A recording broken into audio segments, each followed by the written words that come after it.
우리 할머니가 우리 할머니 할아버지 세대 때 우리나라에 기독교 문화가 처음으로 들어왔거든요. 그래서 어떻게 돼가지고 그 지역이 기독교가 굉장히 보급된 동네에 사셨는데 그 기독교 사상하고 김일성이라는 분이 이제 그 동네 와서 강의하는 거하고 너무 안 맞아가지고 그 뭐 이렇게 다툼이 좀 있었나 봐요. 그래서 우리 할아버지께서는 고문회에서 돌아가셨더라고요. 그래서 우리 아버님은 그러면 다른 세상을 한번 가본다 그래가지고서 여기 너 빨리 가서 서울 가서 돈 벌어갖고 오라 그래가지고 이제 48년도 12월 달에 여기 한국으로 넘어와가지고서 고향을 못 간 거죠. 그래서 맨날 뭐 교회 다니시니까 기도할 때마다 그냥 울먹울먹 그러면서 당신 어머니 언제 어머니 돌아가셨고 당신 동생들이 많았는데 그 동생들도 이제 다 돌아가고 이제 당신 한잔 나오셨거든. 그래서 맨날 뭐 그래서 그냥 공산당이 싫어요 때문에 여기 오신 거고 공산당하고 신앙 때문에 내려오셨는데 내려와서 이제 그 어떻게 인연이 다 가지고서 그 고향분이 운영하는 그 유기공장에 첫 취업을 해가지고 그게 고향 사람이니까는 젊은 애가 이제 거기서 그러니까 힘들어할까봐 그 사원해가지고 행정직으로 취업해냈는데 따져보니까는 기술 배우는 게 더 나을 것 같다 그래가지고 나 저런 거 수고하러 다니면 안 한다고 그래가지고 기술 배우셔가지고 그게 한평생이 되셨고 그 한평생이 되면서 그 집안에서 이제 그 공장을 하니까 뭐 학교 갔다 오면 그 일하는 거고 손 모자르면 와가지고 좀 도와달라 그러고 그 힘들게 벌고 또 법만큼 또 평안하게 사시는 거 보니까는 뭐 다른 공부를 했어도 저게 사는 게 좀 편하다는 생각이 들어서 저도 하게 됐고 우리 애도 사는 걸 보니까 그래도 자기가 다니던 그 직장이나 다른 세계보다 이 업에 종사하는 게 괜찮을 것 같다 그래서 이 업에 종사하고 있는 것 같아요. 우리 선대들이 썼던 유기는 우리 지금 제일 많이 쓰시는 우리 해방 제일 수요가 제일 팽창했던 게 해방 후 그다음에 6.25 끝나고 나서 이제 6.25가 굉장히 많이 썼다고 그러더라고요. 그때 시장이 엄청 컸었대요. 근데 자기 신분 격상을 하기 위해서 옛날 우리나라 그 신분이라는 게 구비돼 있잖아요. 지금 그 6.25를 쓰면 좀 더 자기 신분이 격상됐다는 그런 의식을 갖고 있었는지 이 6.25 그릇들을 그때 폭발적으로 많이 써가지고서 6.25 업의 종사자들이 굉장히 지금 현대 삼성과 마냥 풍요를 누릴 정도로 괜찮았었다는 건데 그때 쓰는 그 그릇에는 우리나라 옛날 선조들이 썼던 그 6.25가 아니고 그 6.25를 흉내내게끔 해가지고서 구리에다가 아연을 섞어서 그릇을 만들었거든요. 근데 그게 인체도 좀 안 좋고 색깔만 흉내가지고 색 변화도 빠르고 인체도 안 좋고 그래가지고 해방 6.25 끝나고 나서 60년대 후반에 연탄 들어서면서부터 이제 싹 없어졌던 거거든요. 근데 우리 그 선조들이 썼던 6.25는 구리에다가 주석만 화끈한 그 쇠를 썼거든요. 그 쇠는 우리 할머니 할아버지 쓰던 그 6.25하고 완전히 틀려서 색이 잘 안 변해요. 근데 선입견 때문에 지금 젊은 세대들은 그거 안 쓴다 그랬는데 그 선조들이 쓰던 그 6.25 그릇 그거를 이제 옛날에는 해방 전에는 기계화가 안 된 상태에서 다 만들었기 때문에 만들기가 좀 힘들고 옛날 모양도 안 났지만 그 문화가 그 기술이 거의 사라지고 이제 몇 안 되신 분이 갖고 있었거든요. 그래서 그거를 계속 전승해야 되지 않나 하는 생각이 들어서 이제 문화청에서 보존 차원에서 문화재를 지정한 거고 문화재를 지정을 했지만 수요가 없으면 지금 뭐 담배대니 장도니 이런 데는 수요가 없으니까는 생산하면 뭐예요? 그 생산해봤자 이제 어느 전시장에다 꽉 차면 그 다음에 생산이 안 되는데, 마찬가지로 우리 유기도 선조들이 쓰던 대야니, 요강, 뭐 버치, 뭐 낯선 그런 이름 용어의 그 식기류는 수요가 없으니까 안 만들고, 지금 수요가 많은 그 밥그릇, 국그릇, 반상계 세트니 뭐 그런 장식용 그 정도밖에 안 되거든요. 그래서 이제 어느 정도 위치에 오르니까 선조들이 쓰던 그 대야니, 요강은 만들어서 제가 뭐 몇십 개, 몇백 개를 만들어서 이제 쌓아놓을 수밖에 없는 상황이잖아요. 그럼 누가 그걸 안 하는 수요가 없으니까. 근데 그래도 그걸 좀 만들어 보고 싶은 생각이 자꾸 들어가지고 거기다 좀 변화를 주려가지고 요강을 어떻게 좀 근데 이미지가 있어가지고 요강 비슷하게 만들면 다 요강이라 가지고 그 오줌통인데 거기 뭐 그걸 뭐 만들어서 어떻게 거실에 놓냐 그러는데 요강인지 모르는 외국인들은 그 때깔하고 모양이 예뻐가지고 우리나라 뭐 달랑아리니 뭐 그쪽 모양이니까 예쁘다고 하면서 사가는 사람도 어쩌다 한 번씩 있긴 있는데 그래도 그거를 현대적인 공법을 하지 말고 옛 공법들을 한번 만들어 보는 게 어떠나 해서 이제 그거를 해보고 모양을 자꾸 바꿔보고 이제 그러는 거죠 뭐. 근데 여기는 여기 손바닥 검사하면 내가 손에 뭐 제일 많이 박혔어요. 성격 탓으로 일을 자꾸 이제 남 하는 게 답답하니까 내가 하게 되고 내가 하다 보니까 기술을 배우게 된 거죠 뭐. 그리고 이제 남한테 지고 싶은 생각이 없으니까 경쟁을 하면 누구한테 지고 싶지 않은 생각이니까 이제 하다 보니까 자꾸 발전적으로 나오게 된 거고. 그러다 보니 이제 뭐 크다고는 할 수는 없어도 이 업계에서는 작지 않은 업종을 하고 있는 거죠.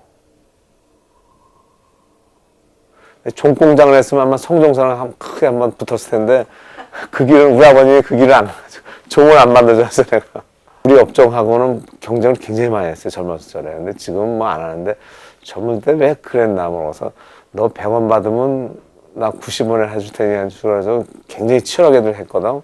근데 지금은 다들 나이들 뭐 그런지 몰라도 그래 너 100원 받으면 100원 받으라 나는 그냥 내가 알아 얼마 바꿨다 이런 줄 알았는데 우리 젊은 시절에 자라날 때는 그냥 진짜 치열하게 경쟁했어요. 그냥 남들 10시간 일하면 난 12시간 일하고 아마 성종사 사장님도 아마 그래서 아마 일어서셨을 거야 아마 옛날에 젊었을 적에. 근데 그러면서 열심히 일하면서 기술을 남보다 좋게 만들어야 되겠다는 생각이 들으니까 좋게 만들려면 남들보다 노력을 더 많이 해야 되니까 그 결과가 지금 이 자리에 온 것 같아요. 장인 타이틀 접하기 전에 진짜 치열하게 경쟁했는데 남의 눈이 있고 내 체면이 있으니까 이제 그렇게 치열하게 누구랑 경쟁하려지 않고 남보다 잘하고 남보다 못하면 금방 누가 뭐라 그럴까봐 남의 눈을 의식을 많이 해요. 그래서 이 자리에 온 것 같아요. 남의 눈을 의식을 많이 하고 남이 안 해본 거를 좀 더 남이 못 해본 거를 나도 한번 시도를 자꾸 해봐야 되나 해서 이 자리까지 온 것 같아요. 쇠가 우리는 청동류거든요. 청동인데 청동은 단조가 잘 안 돼요. 황동은 구리하고 주석의 그 합금 비율에 따라서 이제 해서 물건을 만드는데 이것도 알게 모르게 도자기도 다져가지고 그 안에 기포가 없어져야 된다며요. 이 쇠도 다져지나 봐. 다져져가지고서 이 쇠를 때려서 늙히면 다져지잖아요. 그래서 주물로 한 거보다 색이 좀 덜 변한다고 그러더라고요. 단조한 게.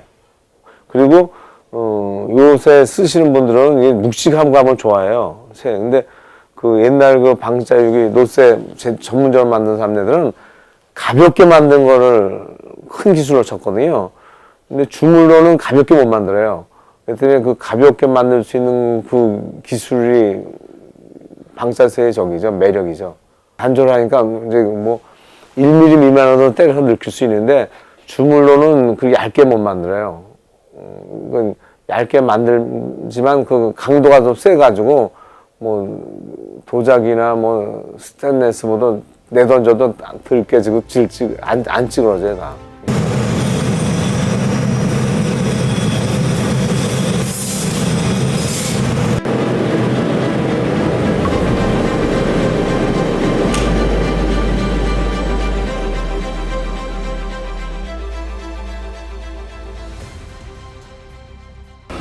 우리 방자유기 제조 공정은 뭐 몇 단계다 이렇게 얘기 뭐한데 그 무슨 질 해가지고 과정별로 이름이 있어요. 그래서 이제 우리 식으로 얘기를 하면은 맨 처음에 용액. 우리가 지금 용해 과정을 보여드리고 있는데 불이하고 주석을 일정한 비율에 합금해서 펄펄 그냥 끓이면은 한 1300도 이상 올라가요. 그러면 불이하고 주석이 잘 섞이면 그거를 물판이라는 데다 놓고서 이제 액체 상태 거를 응고시키는 거예요. 응고시키면 응고 형상에서 이제 동그래지는데 조그만 그릇은 조그맣게 만들고 큰 비물은 센 물에 많이 부어가지고 하면 이게 다 파수갈 모양 동그랗동그랗 망쳐져요. 이제 그거를 요 장면을 보일 수 있는 것 같아요.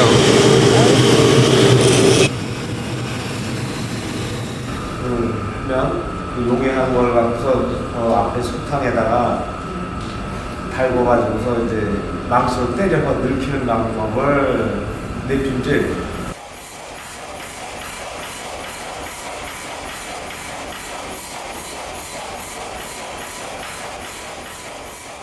내품질한 거를 그러면 이제 그 바깥을 똥을 자르는 걸 협도질. 그다음에 그 협도질 동그랗게 거를 몇 개씩 쪼개가지고서 이제 춤을 올리는 과정인데 이제 그거를 우김질이라고 해요. 몇 명이서 달겨들어서 우김질을 하고 나면은 그 우김질 할 때는 한 개씩 하면은 쇠가 너무 빨리 식기 때문에 4개, 5개, 한 10개까지 얇게 할수록 얇게 하는 기물일수록 크게 많이 쪼개가지고서 저는 두께감을 줘야지 이제 가공하는 시간이 많이 걸리기 때문에 이제 여러 겹을 합쳐서 이제 그거를 만드는데 그러면 이제 쓸 수 있는 경우는 하나씩은 빼야 되기 때문에 하나씩 빼는 거는 냄질이라고 하거든요. 냄질을 하게 되면은 이제 안으로 이제 보태서 안으로 기조이 같은 걸로 이제 안으로 밀어내서 빼기 때문에 굉장히 기물이 많이 찌그러지게 돼요. 그거를 다시 다듬어야 될 제품이 나오니까 여러 명이 달려들어서 이제 4명, 5명, 큰 기물 6명이 달려들어서 바깥으로 내친 거를 닥침질한 다음에 다시 그 위에 틀을 다시 잘라내는 협도질을 하고 한 거를 이제 뭐 원대장이라는 사람이 지질간에 들어가서 망치하고 집게로 해가지고 달고 가면서 계속 다듬어가지고 두부다가 최대한 옷에서 이제 다듬어가지고 오므리는 거는 오므리고 뻗칠 건 뻗치고 이제 이런 각지는 걸 각지게 만드는 걸 재질이라고 해요. 재질을 할 때 제일 마지막 공정이 이 쇠가 열간 가공하는 상태에서 취성이 위에 높아가지고 우리보다 뭐 강화무화하지 약하지 않을 정도로 이제 취성이 굉장히 강해서 깨질 수 있는 확률이 없기 때문에 그거를 높은 온도에 있다가 갑자기 찬물에 담근 섭질을 하면은 취성이 사라져요. 그러면 취성이 사라지면 이제 쇠가 좀 밀어버리니까 대신 너무 갑자기 급작스러운 온도 변화에 의해서 찌그러지는 상태가 보이는 게 이제 그거를 냉간 상태에서 망치로 이제 다듬는 거를 비린질에서 예쁘게 만든 다음에 그동안에 여러 과정 중에 나오는 그 산화피막을 벗겨내는 과정을 가질이라고 하거든요. 그래서 가질에서 껍질 싹 벗긴 다음에 그거 굴려서 그것도 마음에 안 드니까 그러다가 이제 사포를 이용해가지고 연마를 하는 경우가 있고요. 그래서 연마를 하면 우리 로색 고유의 빛이 나오는 완성품이 나오는 그 과정이 일렬로 쭉 타면은 뭐 어떻게 보면 과정이 길고 어떻게 보면 아니 사실 금속 공예를 가르치면 제일 기본적인 걸 가르치는 거 아니에요? 제일 기본적인 거? 아니 이게 금속 공예과는 삼동, 백동 뭐 이런 청동 다 가르치는데 근데 전통 앞에 전통에 들어가 있잖아. 우리 코드 좀 가르치지 우리가 안 가르치고 그냥 이거 돌려가지고 맞춰서 어이구 그치 오케이 자 똑같이 유기도 하고 싶은데 어디서 구해야 되는지 막 이런 것들을 유기 구하긴 뭘 구하고서 학교에서 쓰는 농이면 되지. 그냥 22% 주석만 들어가면 되는 건가요? 그러면 매출 실험을 실패를 해야 되죠. 막 실패하고 뒤고 막 이래고 찢어지고 막 이래서 그래도 뭐 남자들은 그런 상태가 있어서 멋있잖아요. 그래서 몇 번 시도를 해서 자기 걸 만들면 그게 어렵지 않아요. 그래서 뭐 구리하고 주석 사서 도가니에다 녹이잖아요. 거기 은 녹이고 구리 한번 녹여봤어요, 참? 네. 구리만 녹여봤어요? 구리만도 봤어요. 녹여서 네. 해봤어요? 네, 녹이는 것까지만 해봤어요. 녹여가지고 녹여서 틀에다가 이제 붓는 과정만 해봤었는데 근데 그 부어봤더니 어때요? 잘 안 돼요. 하다가 은은 되게 잘 쏙쏙 들어가고 했었는데 네. 부리는 일단 잘 안 되더라고요. 그래서 뭐가 잘못된 건지 그 잘 누가 몰랐어요. 가르쳐준 사람 없었는데? 저는 그냥 혼자 해봤었는데 학금이나 이런 것들이 궁금해가지고 어떻게 녹는지 그래서 여러 번 섞어보고 했던 것 같은데. 그래서 그 시험 정신 갖고 한번 해봐요. 나는 누가 한번 구리만 갖고서 기물을 만들어 달라고 네. 뭐 큰 거니까는 그 쇠물을 이렇게 녹여서 만들어야 돼서 구리를 한번 녹여봤거든요. 근데 구리만 나도 난 내 것만 해봤기 때문에 구리를 녹였더니 구리만 녹이니까 잘 안 되더라고. 온도에 문제가 있었는지 네? 저는 온도에 문제가 아니 있었는지 온도에 문제 있는 게 아니고 그 공기 중에 산화되는 게 있기 때문에 네. 그 기포가 발생을 해가지고 네. 그놈이 맞아요. 기포 때문에 네, 네. 때리면 그게 터져버려요. 뭐 도자기도 막 발로 막 문지르고 뭐 지고 네. 빼고 막 그러잖아요. 그 식으로 이제 그 쇠도 그 안에 산소가 들어가면 안 되니까 네. 그거를 하는 방법이 있는데 그런 걸 학교에서 배워주면 나도 좀 배워올 텐데 그것까지 안 되니까. 네. 아직 그런 구조나 이런 거에 취약한 부분이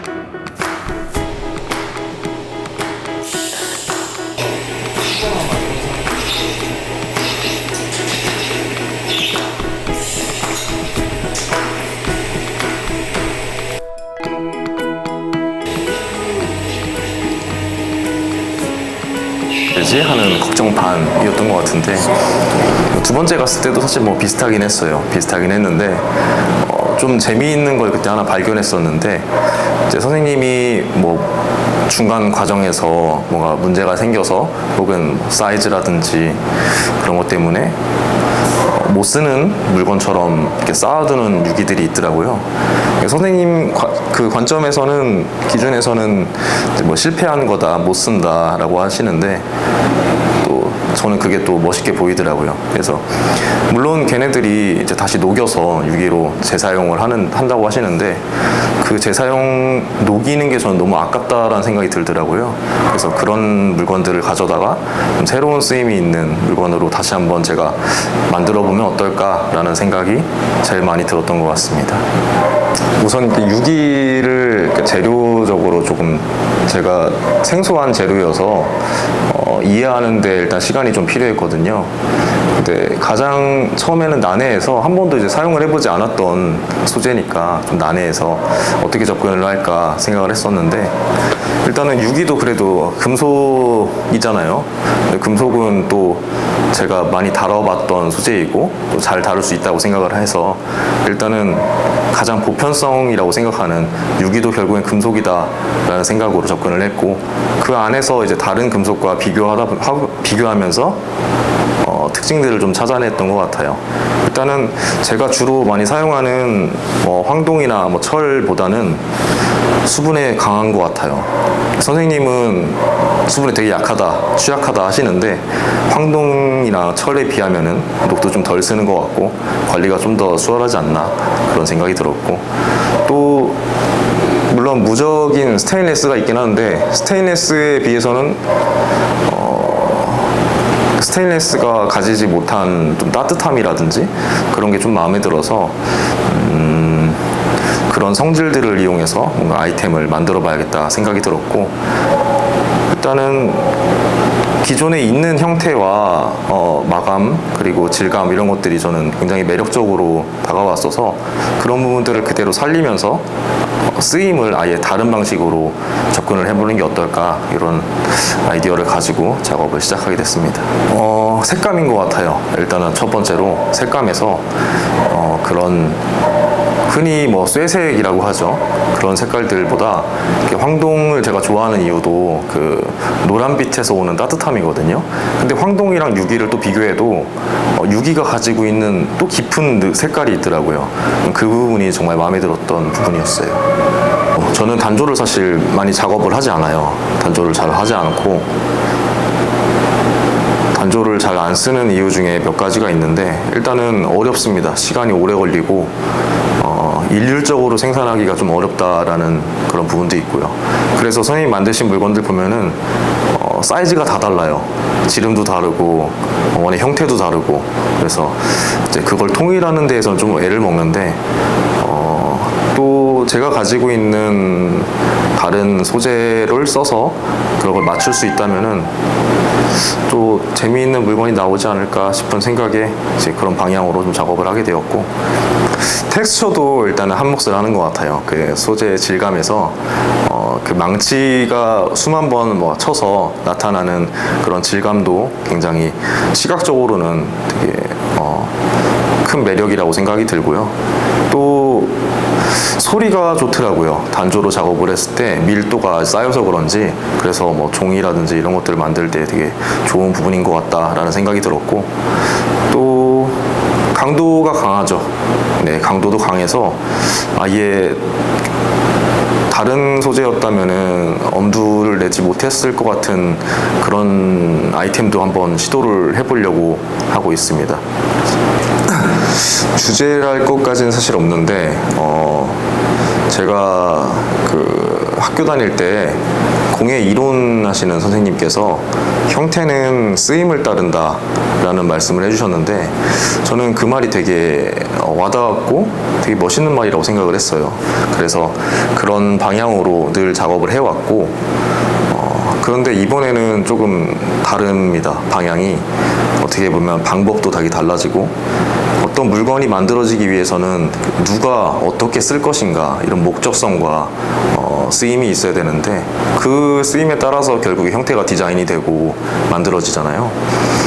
근데 이번에는 좀 다릅니다. 이번에는 이미 있는 물건을 가지고 다시 역순으로 가게 되는데 어떤 새로운 쓰임을 주기 위해서 이런 과정을 통해서 보여주고 싶었던 거는 전시에서 보여주고 싶었던 거는 어떤 유기의 새로운 쓰임 혹은 변신 좀 너무 거창하게 들릴 수도 있는데 그런 부분이었던 것 같고 개인적으로는 형태는 쓰임을 따를까 하는 질문을 스스로 하게 되는 그런 시간이지 않았나라는 생각이 듭니다. 그 단조의 매력인 것도 같고 사람이 일일이 손으로 치다 보니까 사이즈를 정확하게 맞추는 게 사실 어려워요. 그렇기 때문에 선생님이 만드신 징 같은 경우에도 사이즈가 다 다르고 제가 4개를 가져왔는데 4개가 사이즈가 같은 게 하나도 없더라고요. 전부 다 다르고 또 심각하게 처음에 생각했던 거는 원형이 아니에요. 어떤 건 타원형이고 어떤 건 조금 찌그러져 있고 그런데 그런 부분을 조금 더 활용해서 뭔가 만들어 볼 수 있지 않을까. 이게 장점으로 한번 살리면은 재미있는 물건이 나올 수도 있겠다 생각이 들어서 정원이 아닌 상태에서 이제 어떤 정원이게 되면은 너무 딱 맞아서 아예 딱 맞아서 끼워지거나 아니면 헐겁거나 이런 두 가지 종류밖에 안 나올 것 같은데 이제 한쪽이 타원이다 보니까 이제 그걸 돌려가면서 어쩔 때는 맞추고 어쩔 때는 뺄 수 있는 그런 물건을 디자인하게 된 것 같습니다. 이게 선생님 작업실에서 가져온 심벌즈를 만들다가 만 재료거든요. 이제 밖에 완전 방치돼 있어서 좀 녹도 많이 부식도 진행되고 했는데 저는 이게 제일 매력적이더라고요. 일단 사이즈도 그렇고 이 망치 텍스처도 되게 마음에 들어서 이거를 뭘로 쓸까를 제일 고민이 많았던 것 같아요. 이걸 되게 잘 쓰고 싶은데 근데 뭔가 뻔한 걸 만들고 싶지는 않았고 근데 그래서 만지고 뭐 계속 보고 하면서 하다가 제가 여기 앉아봤는데 느낌이 너무 편한 거예요. 요 살짝 들어가 있는 이런 것과 그래서 여름에 좀 시원하기도 하고 나름 조형성도 되게 있을 것 같고 잘 만들면은 그래서 한번 수트를 만들어 보자 생각이 들어서 지금 디자인을 하고 있는데 밑에 부분을 얘가 무게가 상당하기 때문에 이제 지지를 잘 해줘야겠다는 생각이 들어서 좀 구조적인 거에 시간을 좀 많이 쓰고 있고요. 이제 형태는 아직 이제 확실하게 사이즈라든지 형태가 정해지지 않아서 러프한 스케치밖에 없는데 조금 앉기 편한 그런 처음 보는 유기 스툴을 한번 만들어 보려고 합니다. 근데 그 금속도 너무 종류가 많아서 어떤 걸 할까 생각이 많았는데 사실 처음에는 색감이 좀 비슷한 황동을 생각했었어요. 옷도 약간 톤온톤으로 입으면은 어느 정도 뭐 중간은 간다라고 하잖아요. 그래서 그렇게 하는 게 좀 무리가 없지 않을까라는 색감의 통일성 때문에 생각을 했었는데 유기보다 황동이 좀 무르기도 하고 유기를 받쳐주거나 할 때 황동이 조금 무리가 갈 수도 있겠다라는 생각도 들어서 아예 정반대인 되게 차가운 스테인리스를 좀 사용해 보려고 합니다. 또 거기서 오는 재미가 있을 것 같아요. 세련돼 보이는 되게 산업화되어 있는 느낌의 스테인리스 스틸과 어떻게 보면 되게 손맛이 있는 이 유기와의 결합이 됐을 때 좀 더 오히려 저는 이 유기가 더 부각되거나 하지 않을까라는 생각 때문에 스테인리스를 지금 사용할 계획입니다. 그리고 이 부분은 이제 이런 얘네는 이제 저도 호롱을 원래 작업을 해가지고 호롱을 한번 만들어 보면 어떨까 싶은 생각에 이렇게 하게 됐고, 그리고 밑에 있는 거는 선생님 만드신 뭐 밥그릇이나 이런 것들이 있더라고요. 그래서 그 밑에 걸 그대로 사용하고 윗부분만 좀 이제 뚜껑 장치랑 불이 나올 수 있는 걸로 만들어서 이렇게 같이 결합하면 어떨까. 요거는 원래 이제 이영근 선생님이 만드신 컵이에요. 컵인데 이제 여기 위에 뚜껑과 제가 제일 많이 작업하고 좋아하는 이제 호롱을 한번 만들어 보려고 그래서 윗부분을 스테인리스로 마감을 해서 얘도 마찬가지였어요. 얘도 사이즈가 다 다르더라고요. 기성품으로 똑같이 만드셨다고 하는데도 사이즈가 조금씩 다르고 원형도 좀 다른데 그래서 이 부분도 하나씩 깎아서 좀 딱 맞을 수 있게끔 제작을 하게 됐고요. 네. 기름을 넣고 이제 아무래도 제가 만든 호롱들보다 이 호롱이 좀 좋은 점은 유기가 무게감이 엄청나요. 그래서 안정감이 되게 든다라는 생각이 들고요. 이거는 원래 촛대의 중간 파츠였어요. 안쪽에 나사선이 되어 있고 위아래 구멍이 뚫려 있는 형태인데 네, 이렇게 구멍이 뚫려 있습니다. 위아래로.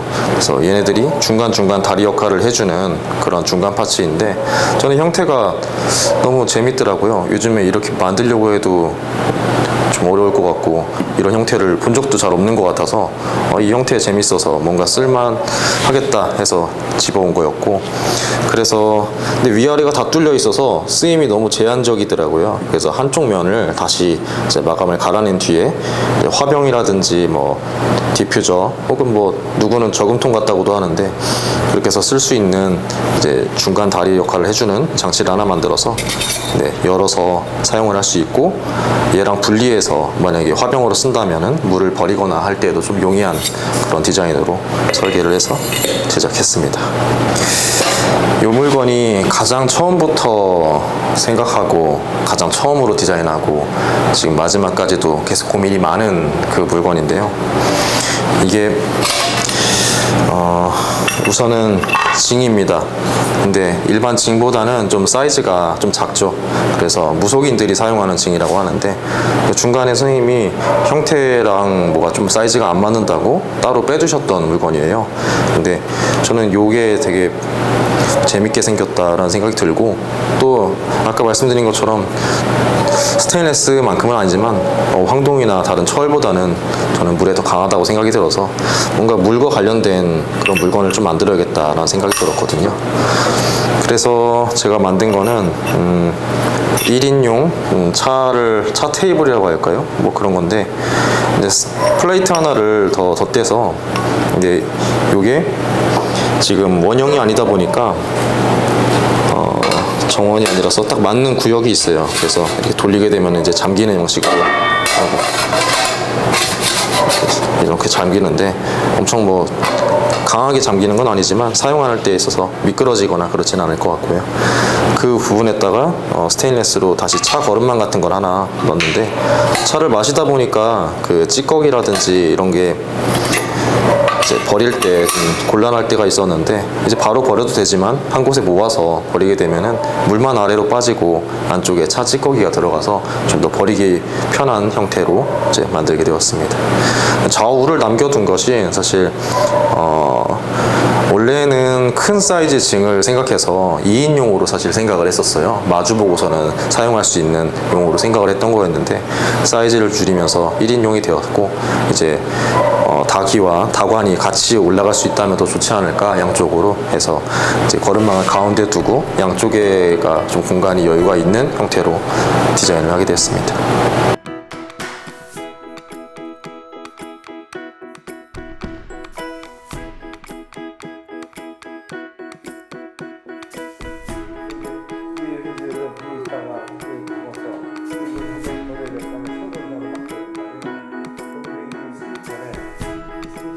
남들이 자꾸 그런 거 물어보면 전 답하기 뭐하네요. 먹고 살려고 하는 것이 소명의식 갖고 했다는 건 멋있게 미화하라는데 그게 잘 안 돼.